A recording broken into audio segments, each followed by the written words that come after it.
it's Bill. I'm just doing a video here, time lapse, showing you I got into a trade on the Euro US dollar. I did a buy, and why did I get into the buy? Is it was struggling here, and this is from Joe's report. It's the weekly M1, and here's the daily S3, support resistance pivots, and then also the average daily ranges are right in here, and you see it just touched down to this, which is the 5. So the 5-day, the last week's average daily range to the pip on this broker, that's where it stopped. So I kind of like this approach. I've hit a couple of these where the pound was at the high of the day. I showed you this in the last video on 1010 or 510, 511, I think. And this same thing, it's at the lows of the day, it's bumping into resistance, and like there's Swissy news coming up in an hour. So I just don't expect this to just keep gassing down. So I let this hit and it cycled up, and when it came back I was watching it here and I waited for it to push as deep as I could to buy it, and then now it's chopped and I pulled off 15, and I've got this second one up here a little bit higher, and I think to be conservative I'm going to bring this down and see if I can just take these both off and just bag some pips here and don't get too greedy, and just keep watching it and see where this goes from here. And so I'll come back. Okay, I'm hanging on here. It's coming back a little bit, and then this news is coming up, and so I'm not sure which way this is going to chop. I'm not too interested in going negative here and hiding below all this and wait for this to oscillate around. I'm just kind of going to stick here. I did take these two off. I got them both off at 15, so that's great. 30 pips is huge. As you're building this first part of the month, you know, getting your numbers up to your goal, just take them. So we lived through a fractional pip miss here. We'll see if it moves up higher. And if it does move back up here, I'm going to follow with my stop because I want to squeeze as much as I can. Okay, so I'm starting to move my stop up. I'm not going to take one. I refuse to take one. So if I can get a 15, 15, and 5, that's great. I'm going to give it room.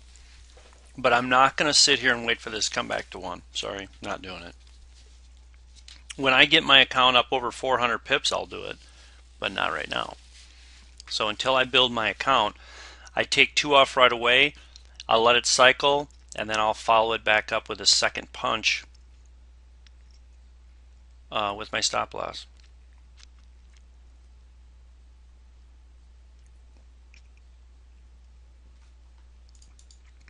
Okay, it's making its move. I'm going to inch it up a little bit more.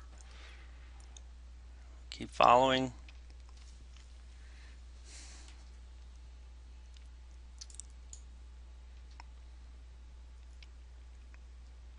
That looks great. So it tells me here 3 pips to the stop loss. I'm at 11. I'm probably around 8 pips or so right here. So I'm going to leave it here. Give it some room. Okay, it's making its move. So I'm going to keep following along here. Tightening up my stop. It's at 15 pips again. This is great. So I'm at like 10 pips on this last one. So I'm just going to let it sit. You see the clock. It's 10:28 my time. News is out in 15 or so minutes. It's not a high impact announcement. It is simply the Swissy has a Chairman Jordan speaking, so who knows what's going to go on. But if I can get 15, 15, and a 10, I'm content with that. If this blasts higher, I'll just keep trailing it. I'm going to be out here. It looks like it's pulling back hard. Ooh. Come on there, Missy.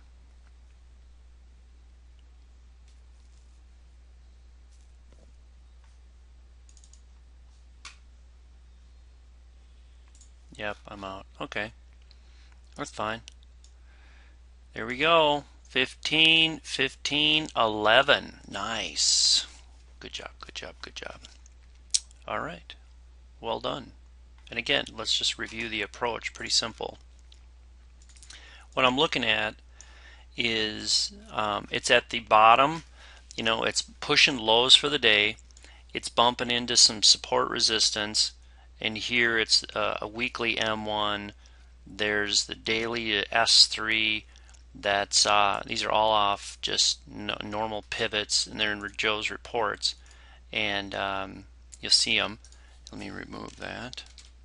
And then this is that average daily range. It was right to the pip. It came to 2850, which is the 5-day average daily range. And news is coming up in a couple of hours, so I kind of expected a little bit of a chop. So based off that, I bought it, and it moved up nicely, and was able to take off 15, 15, and 11. And now it stopped me out. It's going to go higher. Let's see. But okay, so we're coming up to London close, so I'm going to watch for some setups there. So good trade, good trade. All right, so we're wrapping up the day here. It just kind of died out. Didn't do too bad. Tightening up when I needed to. It did cycle a little bit further down. Did go up a little bit higher up to that grid. So coulda, shoulda, woulda, but I can't complain to pull out almost. Well, there's 30,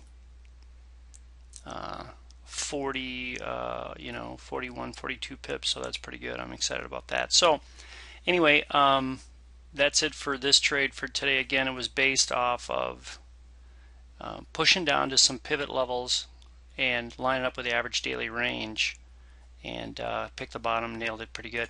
Here is my FX book. This is my live account, and this is all online, certifiable, audited, etc., etc. And you can see this, and it's got non-farm payroll trades in here. The only loser I had is one red bounce trade.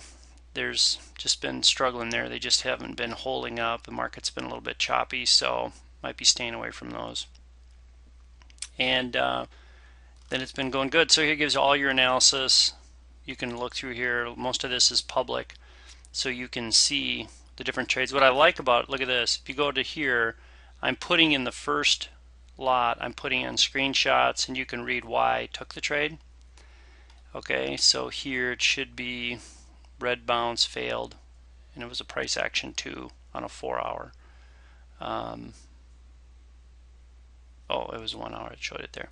So anyway, I'm going to try to keep updating these to make sure that it shows you what's going on, and I'll put in screenshots to teach from and let you see what it looks like. Okay, so hopefully that helps. Good luck. You guys have a great day. See you tomorrow.